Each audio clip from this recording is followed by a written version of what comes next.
YouTube, it's Tuna here. I will be breaking down all the things needed to know about our amazing, plunge-enabling, bird-braining Xianyun, also known as Madam Cloud Retainer. This guide is mainly for my free-to-play players that have her at C0 or C1. I know, I'm a bit late on the guide since her release, but I'm here to provide more info for those who need it. We will be going over her kit explanation, weapon choices, artifact recommendations, how to play her in her team comps, and most importantly, should you pull. So let's get started and enjoy some bird nuggets. Xianyun is an Anemo Catalyst user that enables and buffs plunging to all characters. Her normal attack called Word of Wind and Flower deals Anemo damage and performs up to 4 attacks. Her skill, White Clouds at Dawn, allows Xianyun to enter the cloud transmogrification state and utilize Sky Ladder. Sky Ladder can be performed up to 3 times and deal a Drift Cloud Wave at the end. You can deal Drift Cloud Wave at any point after any Sky Ladder attack. Just know this will cancel the remaining Sky Ladder attacks. Here is an example. Between any of these attacks, you can plunge and deal a Drift Cloud Wave, or deal how many more Sky Ladder attacks you want, up to 3. You can also not deal a plunge attack and she will remain falling without taking fall damage for a short period of time. Just know after the short period, she will die if you don't plunge. These Sky Ladder attacks are great for exploration and the Drift Cloud Wave is good for a small crowd control. In addition, each Sky Ladder attack will deal great damage the more you use it. Her burst, Stars Gather at Dusk, will summon her Star Wicker mechanism that deals Anemo damage and will heal over time. Not only that, but this mechanism will enable any character to plunge using the Adeptal Assistance for up to 8 stacks. Each time a character deals a stack of Adeptal Assistance, a small AoE Anemo damage is dealt. Passive talent Gale Feather Pursuit pertains that when Xianyun deals a Drift Cloud Wave on opponents, it will grant a stack of Storm Pinion for all party members. For each opponent hit by this Drift Cloud Wave up to 4 stacks, meaning 4 opponents, it will grant plunging attack crit rate. Passive talent Consider the Adeptus in her realm pertains that when Star Wicker enables party members to plunge, these party members' plunging attack shockwave damage will be increased by 200% based on Xianyun's attack, and damage can be achieved up to 9,000. The downside is that this can only be dealt to a single opponent that can be triggered every 0.4 seconds. Her last passive talent, Crane Form, allows increasing gliding speed for party members by 15%. Now onto the weapon choices. Of course, her signature weapon, Crane's Echoing Call, is her best in slot, allowing increased plunging and providing her more energy. 5-star weapons such as Skyward Atlas and Memory of Dust are great stat sticks for her plunging buffs, since their passives aren't really beneficial to her. The best 4-star weapon you can provide for her is the Oathsworn Eye. This weapon provides attack percentage but also provide energy at the same time. Energy recharge weapons you can utilize are the Favonius Codex and Ballad of the Boundless Blue. Other attack weapons you can provide as well are Eye of Perception, Dodical Tails, and Flow of Purity. For my lower AR levels, 3-star weapons you can use at the moment are Otherworldly Story or Thrilling Tales of Dragon Slayers. Onto the artifact choices.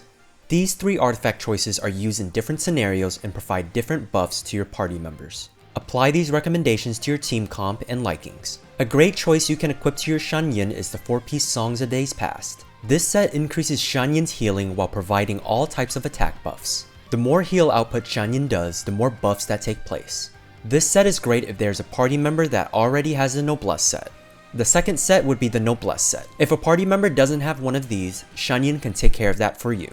This set increases all party members' attack while performing her burst, giving her extra attack for her plunge buff scaling and additional for her allies. A team that scales off of attack should always have a party member with the Noblesse set. Lastly, the Viridescent Venerer is also a great option. It provides elemental res to an opponent depending on the element swirled into it. This set actually outperforms the 4-piece Songs of Days Past regarding elemental reaction buffs. The downside is minor, but if you are using a team comp that doesn't deal elemental damage that swirls, this set is useless. I know a lot of people that play Plunge Navia or Plunge Ito or even Plunge Eula. Props to you guys. You guys do not use this set. If all hells break loose and you can't seem to get any of these sets, a 2-piece attack and a 2-piece attack works well. Main stats for your artifacts.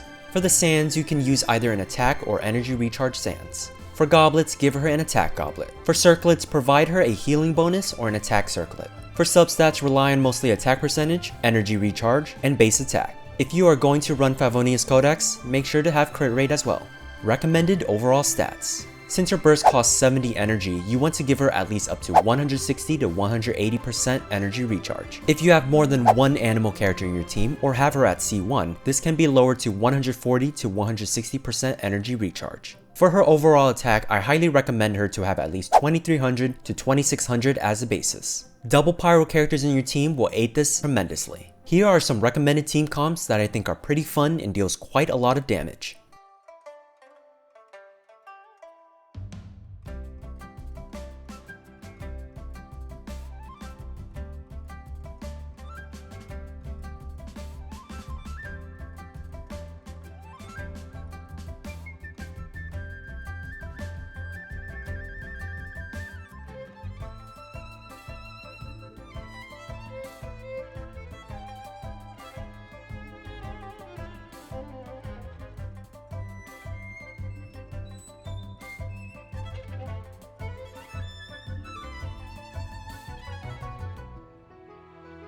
How to use in a rotation. Xianyun doesn't have to follow a particular rotation, but definitely needs to be utilized before your main DPS plunges.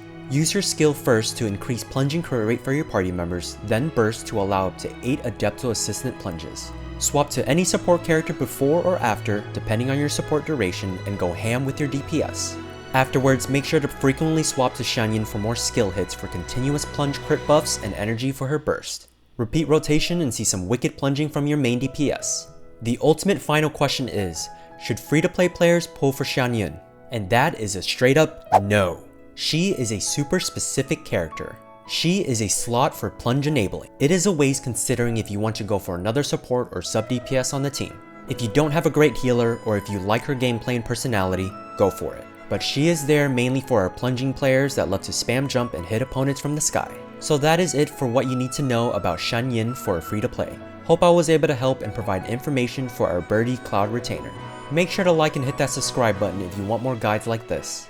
I also stream as well on Twitch if you want to stop by for more questions or shenanigans. I may be smart on this topic, but I got my own skill issues that happen frequently on stream. Thanks for watching and see you fishies next time.